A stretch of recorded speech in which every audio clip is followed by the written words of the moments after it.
सामाज podcast talk for Mithila series में अहाँ सबके बहुत स्वागत अछि। हम अपराजिता न्यू जर्सी यूएसए से। एहि सीरीज में you will be hearing the voices of Mithila, its art, its land, its history, its traditions, its issues, and overall the people, we Maithils.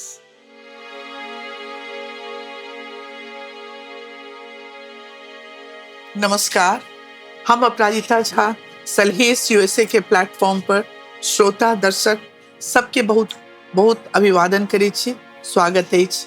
आइ हम सब बात करबेन डॉक्टर शेफालिका वर्मा जे कि साहित्य अकादमी पुरस्कृत मिथिला मैथिली के लेल हुनकर योगदान से हम सब केओ अवगत छी। हम चाहब कि दीदी हमरा सबके लऽ कऽ अपन बचपन के दिस बिहार के मिथिला के ओहि जगह लऽ कऽ चलती जतऽ सँ हिनकर बचपन शेप अप केलकनि, ई राइटर बाद में बनली, से ओकर शुरुआत केना भेलै, अपन बचपन के दिस हमरा सबके लऽ कऽ चलू दीदी। सबके बहुत बहुत हमर प्यार, बहुत आभार, प्रणाम।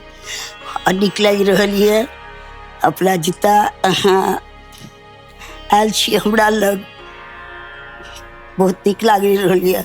निवेदिता, दुनू बहिन, बचपन केना बीतल। A silver spoon in the mouth हमर बचपन रहे। हमर पापा अंग्रेज के जमाना के मजिस्ट्रेट रहथिन। हमर जन्म 9 अगस्त के भेल अछि, क्विट इंडिया मूवमेंट 1942 के क्विट इंडिया मूवमेंट में, आई थिंक सो, ओहिमे जे हम मरलियै, शहीद भेलियै, तो फिर हम 9 अगस्त 1943 में जन्म लेलियै। किया तऽ हम बहुत क्रांतिकारी छी, अंदर से जब क्रांतिकारी छी तो ओहि लए के हमरा लागैए जे हम और जब नेचुरली पापा रहथिन उस समय में बहुत घर में कहलिए सिल्वर स्पून वाला जे लोग फ्रेज कहै छै वो हमरा पर चरितार्थ भेल। वो हम बचपन के देखने छी अपन केना, लेकिन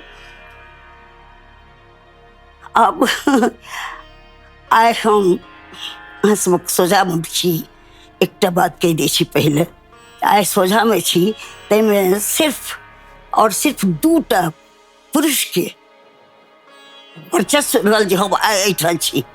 एकटा हमर पिता आ एकटा हमर पति, बाद में हमर ससुरो, लेकिन वो 3rd पर्सन भए गेलखिन। लेकिन पिता हमरा सबके एतेक संस्कार देथिन।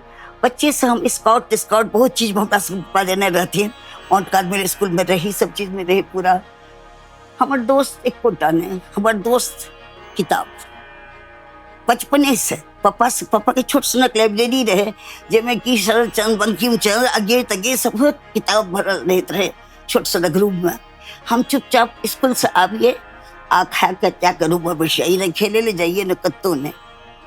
वो जे हम बीच पापा जो आथिन ऑफिस से, माँ कही देखियो एना एना क्या तू करे, तो डर लागे। पापा कहथिन जे एते किताब एहि उम्र में 4th-5th के स्टूडेंट है, आ पढ़ि रहल छै, ये आगे शरदचंद्र आ बंकिम चंद्र ई सब। लेकिन एक्चुअली हमर जीवन के ताना बाना वह किताब रहल, वह पोथी सबके पढ़ के हम नहीं रहलो, हम सब 10टा बन गेलो तखने। और ई सोचू जे आगे अब महादेवी एकस्वक साथ, अमृता प्रीतम एकस्वक साथ अब जवानी में प्यार देली किताब सबक संग। हमर पापा कहथिन, उनका पहले तक कहथिन कि जे हमारा बेटी दिस जे आंगुर उठात, अगर आंगुर कट के नष्ट नहीं भे जात, हम पिता हुआ गर्भ छोड़ दियो।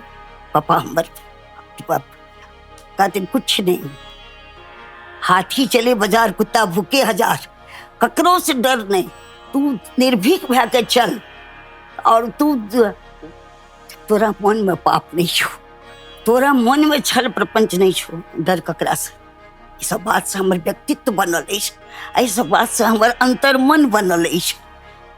और तै ई कारण छै जे हम समाज में आए कोनो बुराई देखे छियै, कोनो अथी देखे छियै तो भीतर से उबले लागैए। बहुत के लिए जेपी आंदोलन सब चीज में रहिए हम।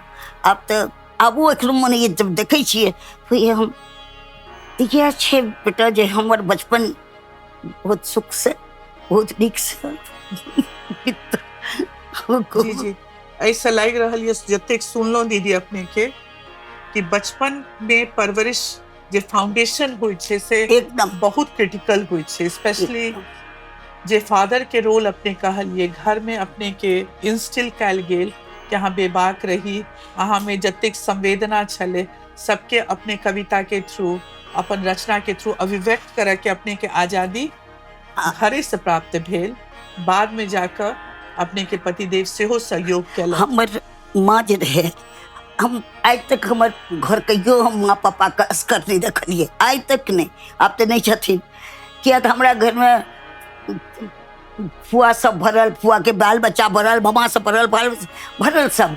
हमर माँ एकदम चुपचाप भर दिन भंसा में, ओकरा मुँह बोली नहीं रहे एकदम।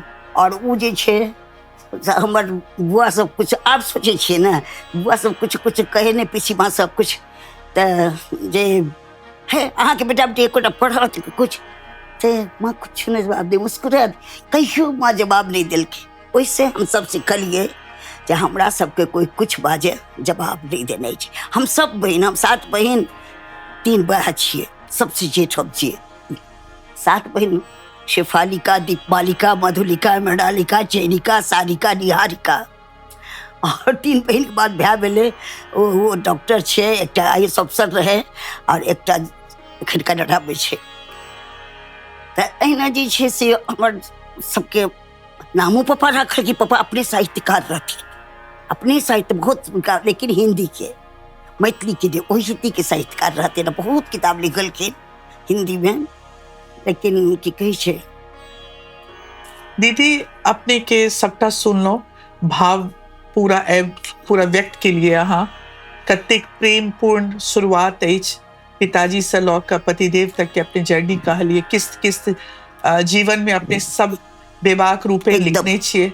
ऑटोबायोग्राफी है, अहीं के शब्द से अहाँ के जीवन लिखल अछि। हम ओइ सब जमाना में अपन सबके मिथिला में एक स्त्री के लेल अभिव्यक्ति के की पैमाना छले, अभिव्यक्ति के कतेक आजादी छले, अपने के कोनो कॉम्पिटिशन प्रतिस्पर्धा की एहन नहीं छले, अभिव्यक्त कर सकै छी, किताब लिख सकै छी, कविता पब्लिश कर सकै छी। बहुत सुंदर क्वेश्चन से हम जानना चाहब, हमरा सब ओइ सब जमाना में लऽ के चलू।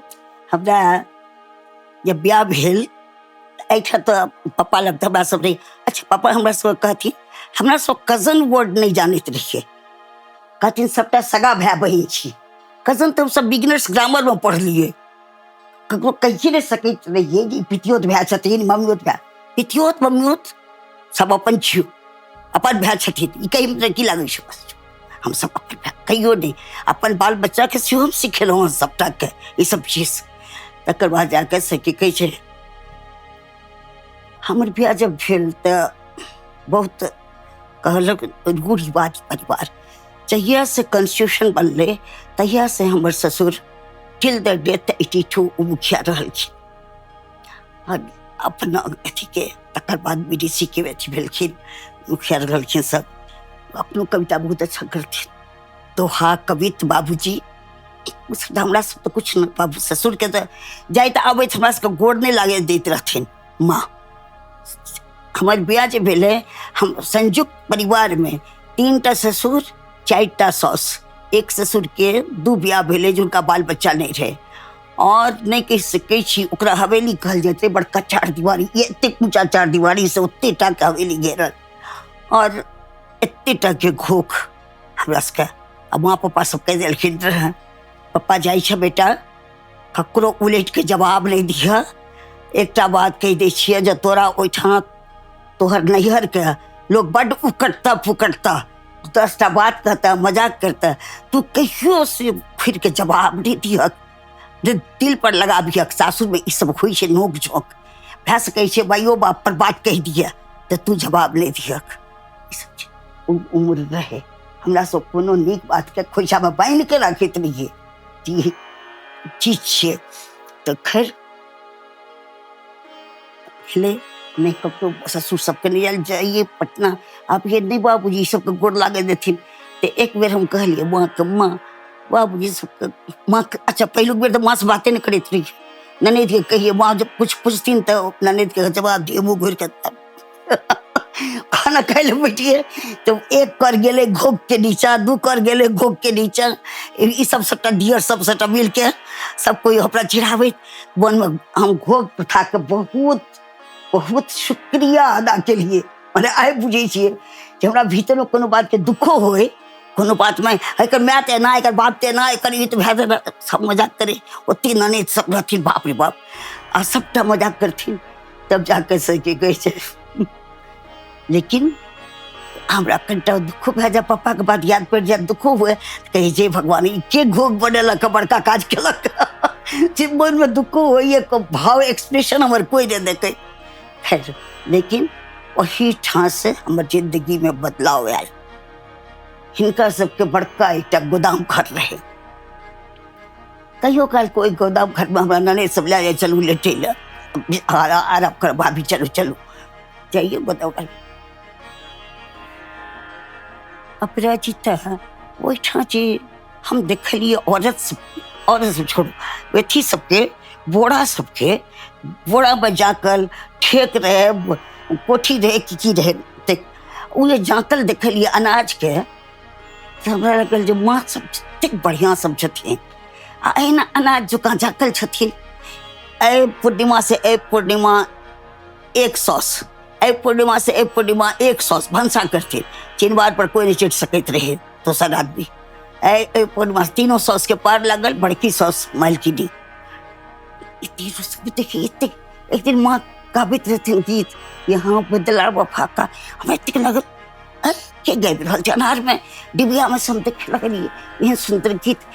तो इतने पुरान हमरा सबके तो लागल इतने मॉडर्न सब। तो देखिए बाबू माँ से खेलते में हमरा बहुत लागल।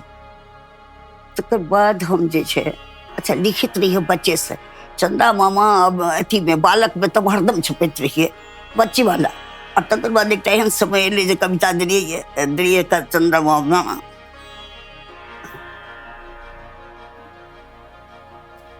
बालक में ले बेटा कविता,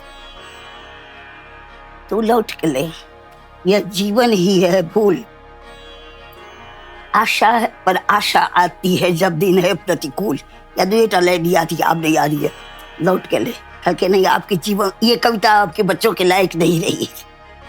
तब हम सोचिए आप की करी देख हम पैघ रहलो ने छोट रहलो ने बड़का में भेज सके छिए आ ने बच्चा सब हमर एक्सेप्ट कर रहल ये बच्चा वाला मैगजीन। तकर बाद में तका दो मिनी सारिका सब में छपल आइए, मैथिली तो बाद में लिए। तो से में जीवन में मोड़ आयल। हम बीए पास रही है, बीए ऑनर्स जी। हमारी कविता कहानी सब जे निकले मिथिला वीर में रामदेव झा हमरा मैथिली मान लेत जे एतेक सुंदर लिखै छथिन ई कादम्बरी सारिका में इनका देखै छियै इनका मैथिली में आना तो इनका दोस्त रहथिन रामदेव झा। खैर अब हम जे छे से मिथिला वीर में ओइ टाइम में की रहे जे सबके से अथी उपाधि देल जाइत रहे होली में मिथिला वीर पत्रिका में। हमरा जे छे से दिनराज शांडिल्य वो दरभंगा हमरा सबके बजेलखिन, हम सब हरदम दरभंगा जाइए रेडियो प्रोग्राम में।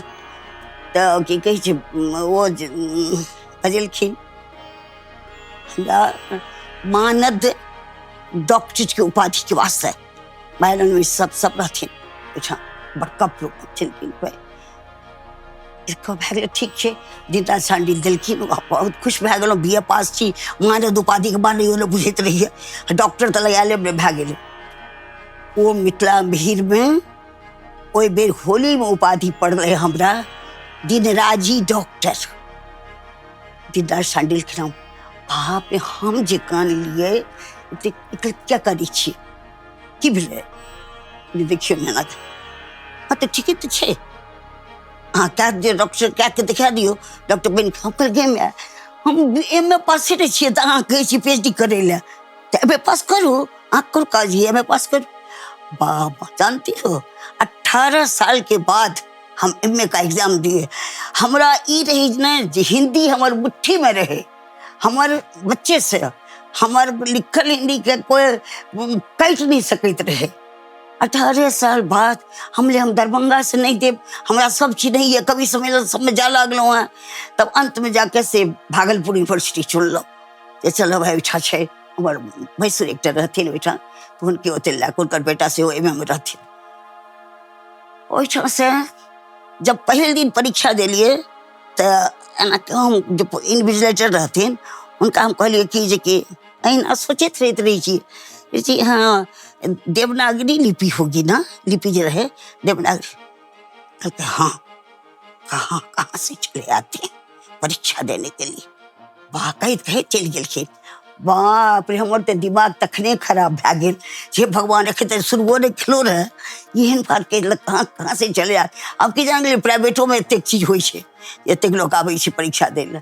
ठीक छै, हम तकर बाद हम लिखलहुँ थोड़ी अपना के ध्यानस्थ क्या के लिखलहुँ। हुनका लग गेलिए, कहलिए कि अहाँ जे अरे आप इस कॉपी को अलग से रखिए, देखिए अगर इसमें हर्षिकार दीर्घिकार एकार नेकार कहीं भी दिक्कत होगी, ग्रामेटिकल मिस्टेक होगा तो मैं अगले परीक्षा से परीक्षा नहीं दूंगी। कई क्या अच्छा से निकल गेलिए।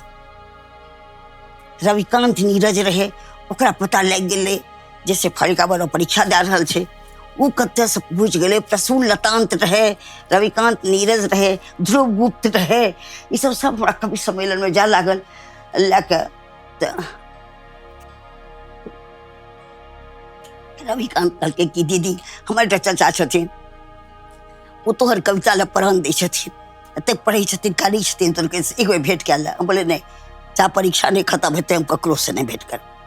गेलहुँ खत्म होइके बाद वो हमरा देखैत हम उनका देखैत, वह इन्विजिलेटर जे हमरा कहलखिन कहाँ कहाँ से आ जाते हैं, वह बेचारा दुनू के कुछ नहीं, एकरा सबके कोनो न मालूम रहे।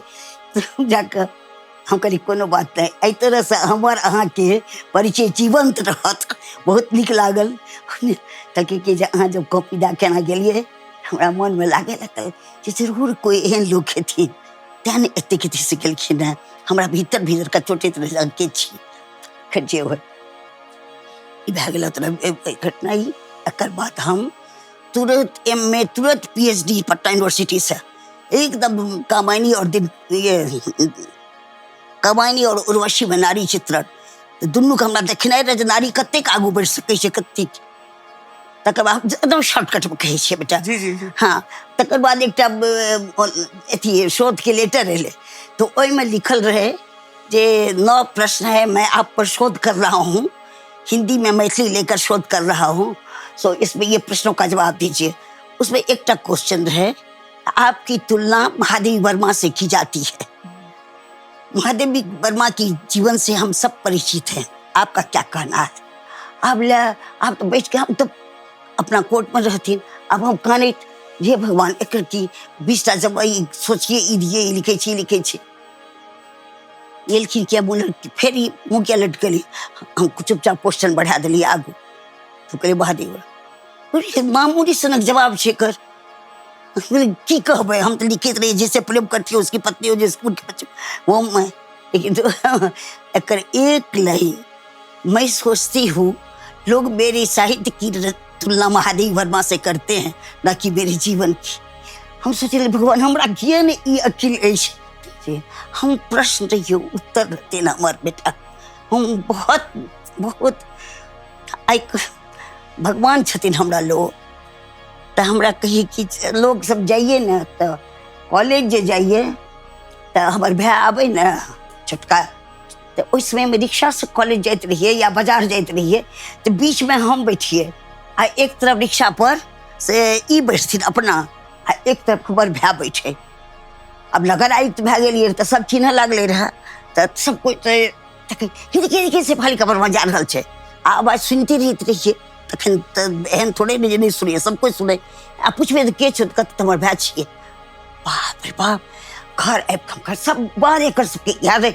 हमरा सब तो रही एते टा परिवार रहे जो हमरा हरदम कोई ना कोई साबिती रहते रहे। अंत में जाके कहानी के खूब कहते कि हाँ एक बात कहू, हमरा समूचा दुनिया अहाँ के खराब कहत, हम नीक कहब।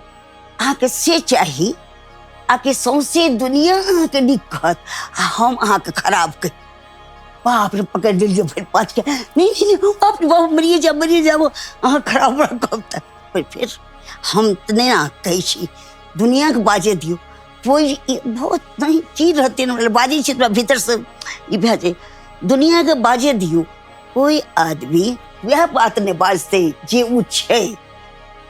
ई नहीं छै जे कि अहाँके हृदय लाख उ बाजत।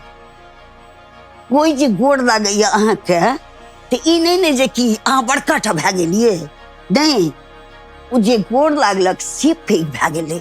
बहुत बच्चा लोग कट कट जिंदगी जिए ले एकरा सब बीच में सिखैले हमरा कि केना जीना छै, आगे बढ़बे के वास्ते। बाप रे, कॉलेज में हम लोग नौकरी करे ले नहीं चाहते रहिए, हम नहीं नौकरी करब। हमर सास ससुर कहथिन जे कनिया जेते पढ़बे ले, आ अपना जहिना PhD के रिजल्टो नहीं निकल रहे, MA के रिजल्टो नहीं निकल रहे, ता तक कि इनका तो वकील रहथिन, सबटा भरल रहे सरसक आदमी सब।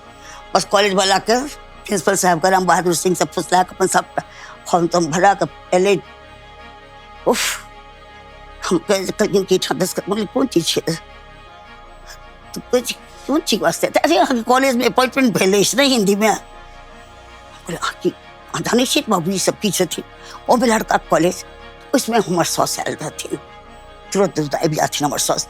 हम चल गेलखिन अपना कोर्ट, बोले माँ जब जाने छथिन कि तो देखथुन नहीं कहे छथिन कि हमरा कॉलेज में पढ़ाबे ले नौकरी करे ले। माँ कहथुन तो माँ कहे क्या नौकरी करब, आ कौन चीज कमी है जहाँ नौकरी करब। हम कहलिए से देखो न माँ, देखथु न माँ के हम सब कमजोर नस जानते रहिए। हम कहलिए देखथु न माँ, कहे छथिन कि जे क्या का दरमाहा देत, पैसा देत, दरमाहा देत, पैसा देत, करू न कौन चीज लागे छै। बोले माँ बाबूजी, तो बाबूजी के हम समझा देवे ना। फिर हम सोचलिए एक और बात कही, हम कहली कि माँ से की कही छै हमार सब खाली लड़का के कॉलेज, ठकमका गेलखिन खाली लड़का कॉलेज है। माँ के तो पैसा हावी रही दिमाग में, बस तो कहलखिन कि कोनो बात लड़का के छे न कनिया, अहाँ बुझे धीर सबक नाम लाके जब मोहन जी का पढ़ा रहा छी, अशोक का पढ़ाबी छै, सुन जी अहाँ सब बुझियो। हाँ हाँ, हम जंग जीत लेलहुँ, माँ के अपन बना के सौस के अपन बना के। तब बाबूजी गाँव में रहथिन, बाबूजी से तब डर नहीं लागल, क्या तो माँ अपना हमर भेलखिन तो भए गेलै। एना कए के हम आगू बढ़लहुँ हैं एहि तरह से। और ओहि समय के जे आदमी सब कहैत रहे हमरा देखियो वकील साहब कन्या जा रहल छथिन, वो सब बाजार में घूमैत, तकर बाद धीरे धीरे धीरे धीरे सब में चेतना अबैत गेलै। दहेज के वास्ते हम बड़का ओहिठाम छलिए, सबसे ओहिमे रहथिन अहाँके जगन्नाथ मिश्र के अथी रहथिन, अंबिका मिश्रा, और हम सब बहुत गोटे मिल के दहेज के बनेलिए। दहेज के वास्ते हर घर पर लिखिए जानते रहिए यहाँ लड़का बिकता है, यहाँ लड़का बिकता है, राइट के बच्चा सबसे लिखवा दिए, कोई तो कोनो बच्चा सबसे। शेफालिका दीदी, अपने के जीवन के वृत्तांत सुन लो, बहुत मर्मस्पर्शी सब रिश्ता, कोना फादर से लौका, हस्बैंड से लौका, इवन सॉस के हम भूमिका कहलिए कि कोना जॉब के लेल अपने के प्रमोट केलत, इनकरेज केलखिन, और अपने के पूरा जीवन काफी फुलफिलिंग बीतल। ओकर साक्षी अपने सबके बाल बच्चा चारू देश चतरल पसरल, बहुत नीक जगह सबके सुसंस्कृत छथि। आइ के युग में अब आपने के आने छी मैथिली साहित्य, हिंदी साहित्य में बहुत रास महिला आइ के डेट में लागल छथिन, लिख रहल छथिन। अब व्यक्ति के आजादी हुनको सबके छनि। अपने के की लागे ये आइ में मैथिली साहित्य आर प्रखर भ रहल ये कि कोनो न कोनो ढंग से ई स्टैग्नेंट ये, अपने सबके जो क्वालिटी जे चिंतन छले समाज के प्रति जे अपने से बीड़ा उठेने चलिए, आइ के लेखक वर्ग, लेखिका वर्ग से अपने सबके की अपेक्षा ये, अपने केहन ढंग से देखे छिए, केहन लग रहल ये? देखो जे पहिलुका जे रहे ओहि में और आइ में कोनो अंतर एतबे छै जे आइ एकटा पटल जतेक वहाँ देखै छियै फेसबुक पर जतेक बेसी चैनल मैथिली भाषा के छै ओतेक कोनो भाषा के नहीं छै। मैथिली भाषा के प्रवाह भेटल छै। हम सहरसा के छी, हम कहैत रही हम जाइ छी, अब जाइ छी, तू कतऽ जाइ छी रे? अहाँ सब कते दरभंगा में कहल जाइत रहे, कते कहै छी की भऽ गेलो, हम सब कहै की भए गेलै। तऽ हमरा सोचलो अगर हम उस समय में जवान रहतिए तो हम अंगिका के वास्ते लड़ जेतिए। हम कहतिए नहीं अंगिका किया हेतै, वो मैथिली छिए, हम मैथिली में जन्म लेलहुँ हँ, लेकिन आइ अंगिका बज्जिका बना के मैथिली के टांग काटि के रख देल गेलै है। आइ बहुत सुंदर सब मैथिली में लिख रहल छथिन। हमरा सबके इनकरेज करबाक चाही और प्यार से प्रेम से भाषा के रूप से। आइ अहाँ कोनो बच्चा के अहाँ मैथिली में लिख रहल छै आ ओकरा अहाँ लए जेबै आदिम युग में, तो उस समय मैथिली में एना होइत रहे, हे भाई बहुत बात नहीं कह सकब, लेकिन वो नहीं, मैथिली में प्रवाह हेबाक चाही, हमर जनरेशन जानबाक चाही, आगू के जनरेशन जानबाक चाही, से अहाँ प्रवाह देबै। अहाँ रोकबै नहीं, ई बात तो किया लिख लिए। अब हमरा सब प्याज कहैत रहिए, हमरा उस समय में कहल जाइत रहे प्योज।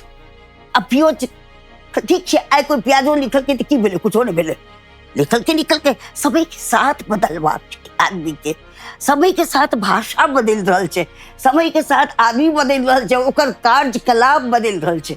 हम मैथिली के बहुत नीक और आजुक लेखक लेखिका सब कवि कवित्री हम सबके प्यार करै छी, कियाकि बहुत प्यार से लिख रहल छथिन। हुनका सबके अगर उत्साह चाही, उत्साह देल जाए, इनकरेज कयल जाए, ई सब बहुत नीक कए सकै छथिन। लेकिन ऐसे बेसी हम नहीं बाजब, बस इतने कहब कि मैथिली बहुत नीक है और बहुत नीक छथिन इसमें सबको, लेकिन उत्साह देबाक चाही लिखे वाला सबके, लिखे वाली सबके आप सब उत्साह दै छी। अपने के तो हम लेख पढ़ैत रहे छी सोशल मीडिया में, अपने काफी प्रेरणादायिनी छी, अपने सबके इनकरेज करे छी। आ बहुत नीक बात कहलिए, अगर आत्मसात चेंजेस के नहीं कयल जाए तो वो फिर रिग्रेसिव भ जेते। अगर आगू प्रोग्रेसिव करऽ के अछि, वो प्लेटफॉर्म के सबहक लेल बनबऽ के अछि, तो भी सुधार के आवश्यकता छै। आ जे भऽ रहल छै वो नीके कारण से भऽ रहल छै, वो हेबाक चाही। पहिल महिला हम रही जे Mithila cultural society of UK में हम चीफ गेस्ट बन के गेल रही। हम ओहिठाम जे देखलहुँ एतेक बच्चा लागल, सब इतना बच्चा मैथिली में सबटा प्रोग्राम दे रहल छै। हमरा आब एतेक नहीं कहि सकब, लेकिन एहि बुझियौ सबटा फ्लुएंटली मैथिली बाजि रहल छै। जतेक हॉल में रहथिन, कोई हिंदी नहीं, कोई अंग्रेजी नहीं, सब कोई मैथिली। वो देखलिए संस्कार ओहिठाम बच्चा सबके संस्कार दै छै तब ने मैथिली सीखै छै। अपना सबके बच्चा सबके हम सब इंडिया बाजैत अननोइंगली हम सब विदेश में आए। हमारे देश के नाम भारत नहीं है, हमारे देश के नाम हिंदुस्तान नहीं है। I have come from India, अरे I have come from Bharat. हम आप नहीं बाजो बहुत भीतर से हमरा वो इंग्लिश के जे हम सब भारत के आज तक इंडिया से इंडिया के नहीं हटा सकलो। कॉन्स्टिट्यूशन के में बहुत चीज एहन छै, बहुत बात छै बेटा, बहुत बात छै। हमरा सबके एकरा सबके परिवर्तन की लहर पर आननाइ छै। अरे एते मैथिली कहियो पीछा नहीं घुरते, जे आगू लहर चल जाए छै वो लहर पीछा नहीं कहियो घुरले। प्रवासी मैथिल के ई प्लेटफॉर्म अछि सलहेस यूएसए, जे अमेरिका में मैथिल परिवार सब रह रहल छै। हाँ, बहुत बात, सैकड़ों हजार के तादाद में छै। अपने सब जे आगू काज कऽ चुकल छी आ कहि रहल छी, डंके के चोट पर अपने कहि रहल छी कि जे परिवर्तन छै वो नीक छै, ओकरा आत्मसात करू। लेखन में अगर रुचि है तो लिखू, ओकर अभ्रंशो अबैये। Do as Roman does. आइस लड़की सब बियाह सब सबटा पहिरे छै कि नहीं, सलवार सूट आ बेल बॉटम भाई। जी जी, ओकरा अहाँ एक्सेप्ट कए रहल छी कि नहीं? जी जी। तो फिर भाषा के किया न, जी भाषा के किया खींच के अहाँ आदिम जमाना में ले जाए छियै? जी, कहियो नहीं हता अहाँके। जी, भाषा का आगा बढ़ाओ। बाल बच्चा बाजि रहलिए मैथिली, खुश हो में हमर बच्चा मैथिली तो बाजि रहलिए। मिथिला के अगर मैथिली के जीवा के छै तो ओकर परिवर्तन के आगू स्वीकार करे, आगू बढ़ा के छै। जरूर, बहुत जरूरी है। ओइ पर से जे विदेश में चाहे यूके में चाहे अमेरिका में लोग सब रह रहल छै, उनका सबके लिए बच्चे बाजि रहल छै, बड़का बात। और ऊपर लेखन के विषय में अपने कह रहल छी, अगर केओ लिख रहल है तो बहुत एनकरेज करक चाहिए। विदेश में लोग एतेक सक्रिय, अपने देश में किया एतेक शिथिल। जी, टांग नहीं खींचबाक चाहिए। जी, आगू बढ़े छी तो बढ़े दियो। अब हुनका लागते जे वएह शर्ट हमरा नीक लागैए, हम किया हुनका कहबै जे नहीं ई शर्ट क्या पहिरलो है। ई सब एहि तरह के नहीं करबाक चाहिए, अपना मन के अनुसार बाइज रहलिए। हमरो कहलक रहे सब दरभंगा भ गेलै लिखै ले, हमरा बहुत मुश्किल से लिखिए हम आ वर्मा जी ठीक कए देथिन। आ तकर बाद जाके जब हम स्थापित भए गेलहुँ मैथिली में, तब हम सहरसा वाला भाषा लिखे लगलहुँ। जे कि कोनो गलत नहीं छे, अपने के ओ हाँ कंठ में ये ओ भाषा अहाँ कहि रहल छी। तऽ आइ अपने सब डॉक्टर शेफालिका वर्मा के संग हमर सबके छोट मुलाकात के झलक देखलहुँ। दीदी बहुत इनकरेजिंग छथिन। दीदी सोशल मीडिया प्लेटफॉर्म पर बहुत एक्टिव छथिन। सब लोग जतेक लोग देख रहल छी, अगर संपर्क करय चाहब तऽ दीदी दिल्ली में रहै छथिन। हिनकर किताब पोथी सब सबटा अमेजॉन डिफरेंट पोर्टल्स पे उपलब्ध अछि। दीदी बहुत धन्यवाद। हम चलो तो एकटा बहुत इंस्पायर छोट सन कविता एकटा कहि दै छी। हाँ हाँ एकटा ओ कविता जे कि दुनिया से परे छै, अलग छै, हमर दिल के भाषा छै। जी अहाँके वचन हमर बहुत पुरान कविता छै, लेकिन हमर दिल के अंदर है। अहाँके वचन हम आयब, हमर आंचर में इंद्रधनुष उतरल, सतरंगी भावना में मोनक रस रूप पसरल। आ क्षण पर क्षण कपूर जकाँ उड़ैत रहल, आ क्षण पर क्षण कपूर जकाँ उड़ैत रहल। कैलेंडरक पन्ना फटैत रहल, वचनक ओ मास कहियो नहीं आयल, कहियो नहीं आयल। जरैत सिगरेट जकाँ हमर हृदय ढहैत रहल। अन्हारक धुइयाँ पसरैत रहल, मृत्युक महक पसरैत रहल। मुदा वचनक ओ मास कहियो नहीं आयल, कहियो नहीं आयल, कहियो नहीं आयल, आज तक नहीं आयल। बस धन्यवाद दीदी, बहुत नेक रचना। आज तक नहीं आयल। बहुत बहुत धन्यवाद अपने के बहुमूल्य समय के लिए। बहुत अहूँ के धन्यवाद बेटा अभिनव, अहूँ के बहुत धन्यवाद।